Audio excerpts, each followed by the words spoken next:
Hello and welcome to Straight Up Bible Teaching. I want to start this series talking about forgiveness. Forgiveness is a very misunderstood subject within the church today. And so I want to begin to peel the layers away for you to help you understand what it means to practice forgiveness. Let me start by asking you, when you feel the need to forgive someone, what is it that you are trying to do? What are you trying to accomplish by forgiving that person? It's very important that you understand that. Most people don't even think about what they're actually trying to do or how they're trying to do it. More importantly, when we begin to think about the forgiveness that God offers us, the question becomes, what does God actually do to forgive us? Now, there's a couple of scriptures that are very key to help us begin this process of peeling the layers back on this subject of forgiveness. And I want to start with Ephesians chapter 4, verse 32, which says, "Be kind to one another, tender-hearted, forgiving one another, just as God in Christ has forgiven you." That little phrase right there, just as God in Christ has forgiven you, is a real key to beginning to understand what it is we're talking about when we talk about forgiveness.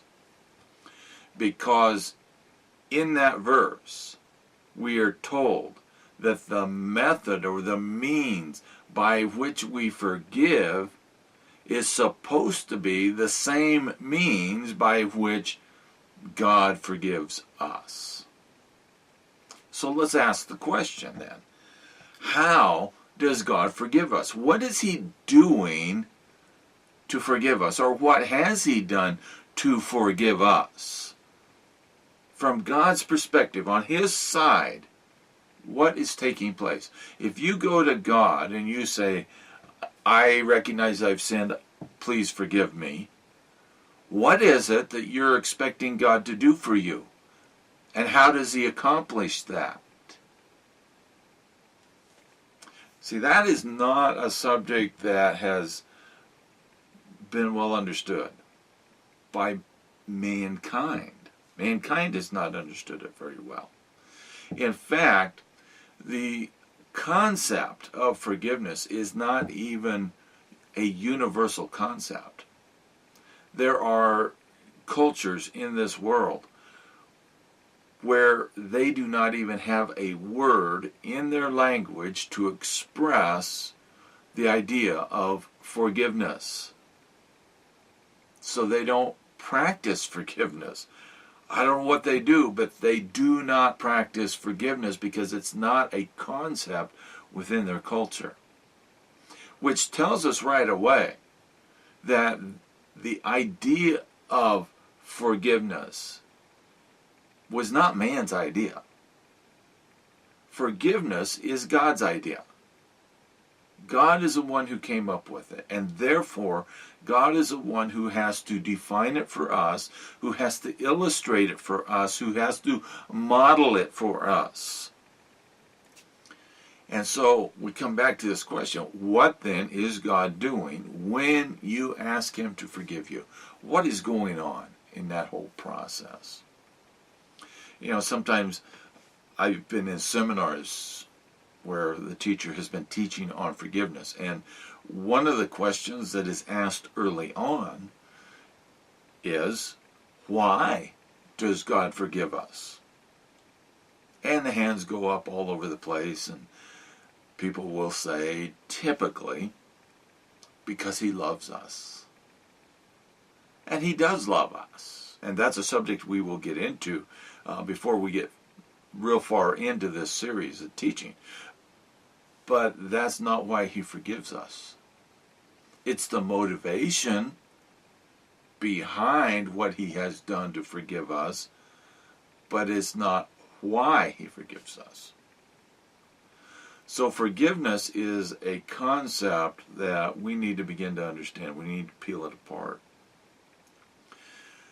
So let's start with something that we do understand when it comes to forgiveness.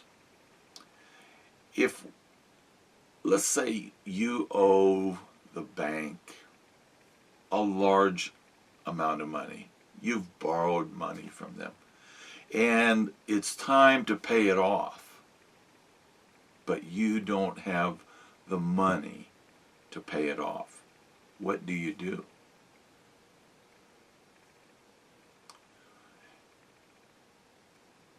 If you want that bank to get rid of that loan, there's a process that you go through. If you have a lot of debt in this country, there is a means by which you can get out from under the debt if you get to a point where you say, I can't pay my debt. I don't have the income anymore to cover the payment on this debt. It's called bankruptcy.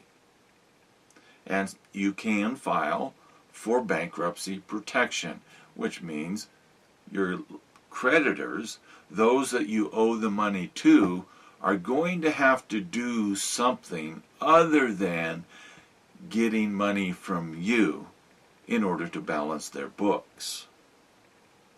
Because the whole concept of financial integrity revolves around the balancing of the books. When you have a debit entry, there has to be a matching credit entry. And that's the way it is all throughout the financial industry. Credits have to match debits. Always. And if they don't, you've got a problem. So, if you have borrowed or bought something on credit and you simply can't pay it back, there is an outstanding balance there that has no corresponding entry on the other side in the creditor's ledger books. So when you file bankruptcy, what is happening on their side? What is it that they have to do in order to get rid of that debt? Well, the bottom line is somebody has to pay the debt. The payment has to come from somewhere. And that's the way it is across the financial industry. So if you go to a bank and you've borrowed money and you can't pay it back and you say, I need you to forgive my loan, they know what you're talking about. They know that you are saying, I need you to get rid of this debt, and the only way they can do that is for them to pay that debt themselves. That's how it happens. There's a great illustration of this very thing in the book of Matthew in the New Testament in chapter 18. Jesus has been teaching his disciples about forgiveness, talking to them about how you're supposed to treat one another when there's a dispute between you, how you're supposed to settle your differences, and so on and so forth. And the Apostle Peter had a question. And his question was, how often or how many times do I need to forgive my brother? And he thought 7 times might be good enough. And then after 7 times, I don't need to forgive them anymore. I can hold a grudge. I can, whatever. I can mistreat them. I can throw them in debtor prison. I can do all kinds of things because I'm not obligated to forgive them anymore. But Jesus came back and said, no, you've got it wrong. I'm not going to tell you 7 times. I'm going to tell you 70 times 7. Now, in Peter's mind, and in the mind of the disciples and anybody else that heard him, that would have been absolutely outrageous, because the rabbis and the Pharisees, the religious people of the day, were teaching the people that all you needed to do was to forgive people 3 times.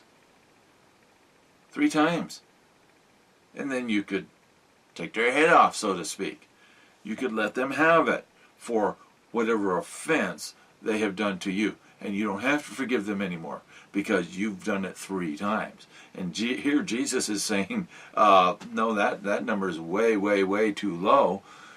70 times 7, which is a multiplication of completion. Tenfold times 7. So in their minds, what Jesus is basically saying to them, you have to always forgive them. Always. And so he turns around right on the heels of that to help them understand what he is saying, and he begins to tell them a little story, a parable. And he illustrates this parable this way. He says there was a king who had a bunch of servants that he had loaned money to. And the day came when they had to pay him back the money that they owed. And he had one servant who was brought before him who had borrowed 10,000 talents worth of gold. Now, just for us, we don't think in terms of talents. We think in terms of dollars and cents. So 10,000 talents doesn't equate to a whole lot for us. But 10,000 talents is equal to 10,000 years worth of wages. 10,000 years worth of wages. So you think about what the average income is for a person here in the United States of America. And if we just went on a per capita basis, it's somewhere around $55,000 a year, give or take, depending on your job and all sorts of things. 55,000. 10,000 times that would be $550 million. $550 million. So you can see $550 million is not a little amount of money. This is a huge, huge debt that this man owed. And he could not pay it.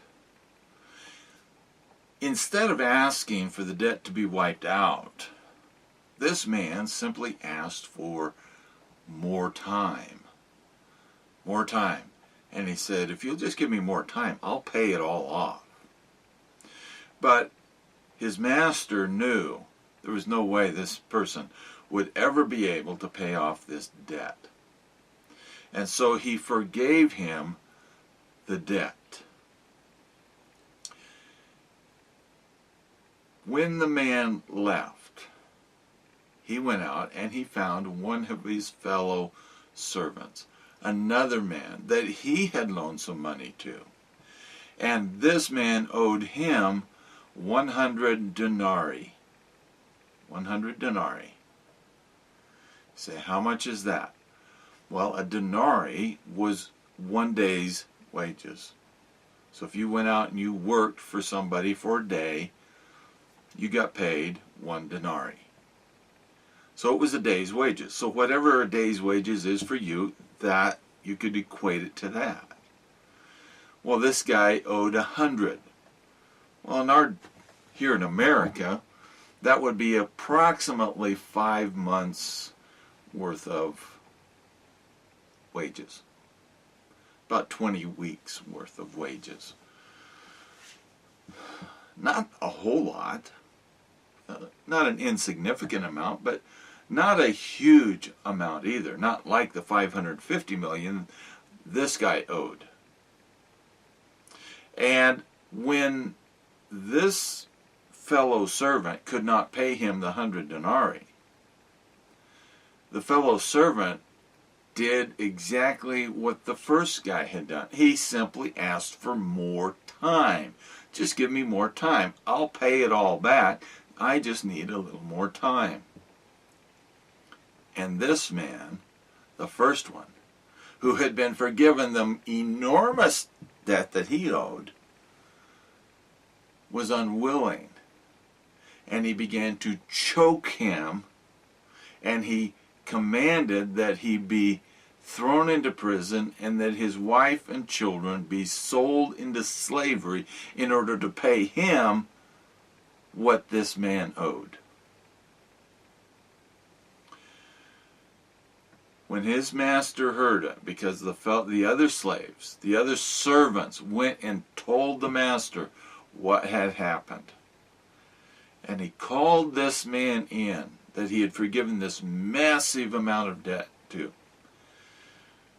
And he said, "Why didn't you have compassion on him like I had on you? Because of what I did for you, you should have forgiven him that little bit that he owed you. But because you didn't do that, now I'm rescinding my offer of forgiveness. And you will now be thrown into prison, and your wife and your children will be sold into slavery until you have paid me back every single cent. And you will be tortured while you're in that prison." And Jesus concluded it by saying, "Therefore, we ought to forgive one another always." Always. Now, let me ask you about the master. Remember, the master forgave that huge debt. Who paid it? Who paid the debt? Again, we're talking financial accounting. Somebody had to pay it. Who paid it? Well, the only person that could pay it would have been the king himself. The one who forgave the debt was the one who paid the debt. And so we see here this principle that forgiveness involves the paying of a debt. The paying of it. So that everything is balanced again. If you think about justice, we have as an emblem of our justice system here in the United States, you will see a picture or a statue of someone holding a pair of scales that are out of balance, and the person has a blindfold on, because they are supposed to be unbiased, is what that means.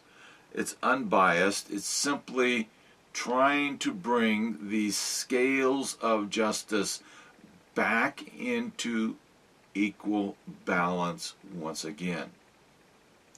And the whole point of this is to help you begin to understand that what forgiveness is doing is balancing the scales. You see, when sin happens, the scales become out of balance. And it's through forgiveness that justice is served and the scales are put back into balance. So, let me go back to what I first asked at the beginning. When you are wanting to forgive somebody, what is it that you're really wanting? Or if you are needing to ask someone to forgive you, what are you asking them to do? Essentially, you're asking that these scales that have been put out of balance, you want them back in balance. You want things back the way they were.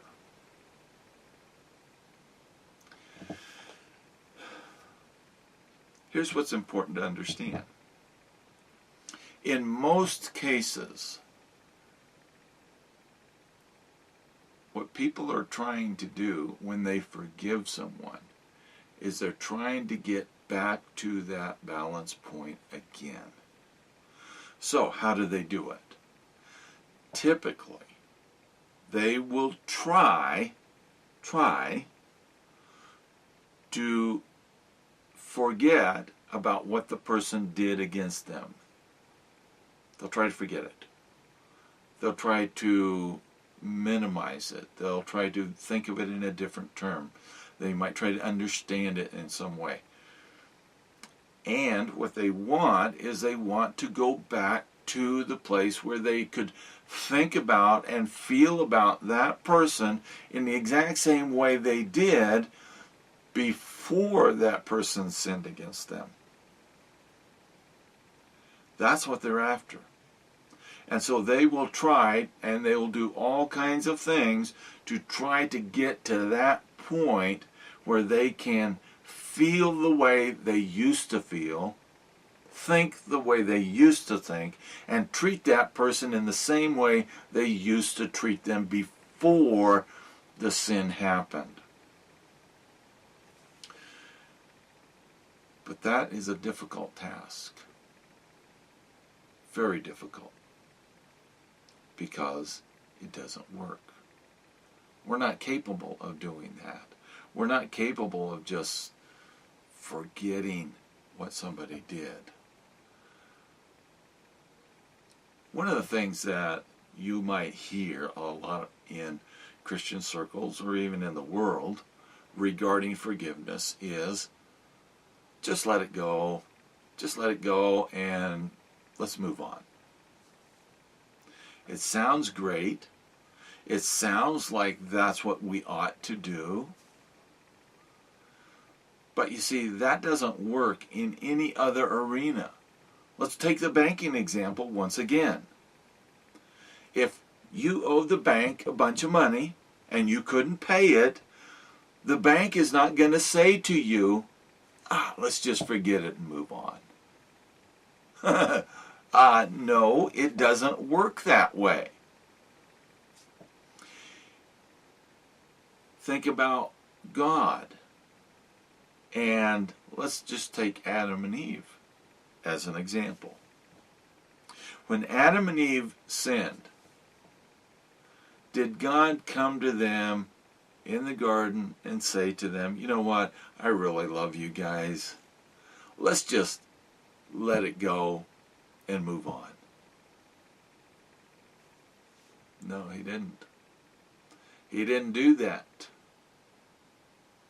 So let's understand right up front that that concept of just let it go and move on is not a biblical concept of forgiveness, because God didn't do it.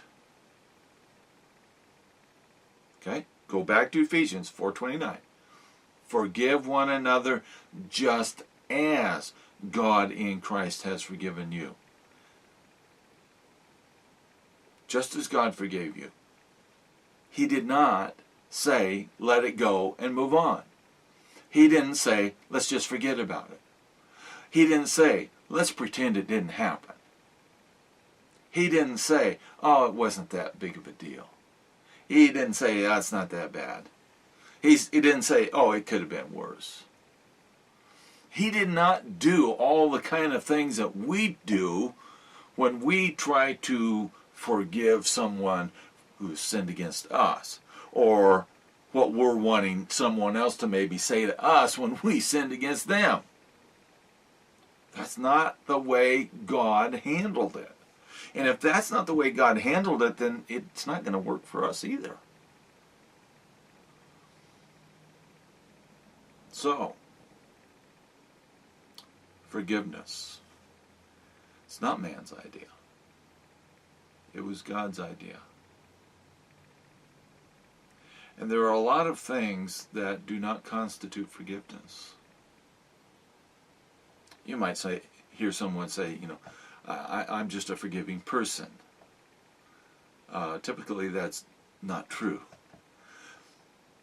They're doing something else other than genuine forgiveness. And they're calling it forgiveness. And you'll see that by the time we're done with this series.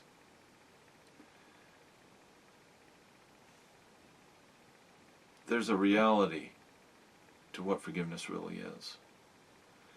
Forgiveness isn't about power.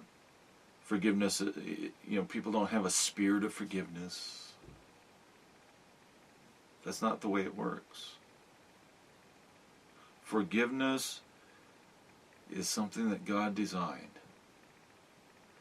to deal with a situation that He called sin. And we're going to have to understand it and really understand it well before we can get to where we can practice it well.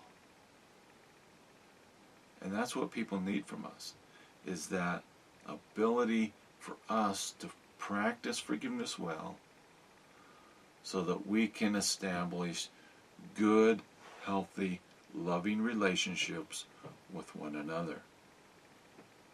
Anything less than that is not genuine forgiveness. Anything less than that is not going to be satisfying. We've just begun to scratch the surface here today. But I hope it gets you thinking, because there's a lot to this subject, and it's going to take us a long time to peel it all back and uncover it in its full depth and meaning. But understand this, what God is asking you and me to do is to forgive people like He does. Until next time, may God bless you richly. Thank you.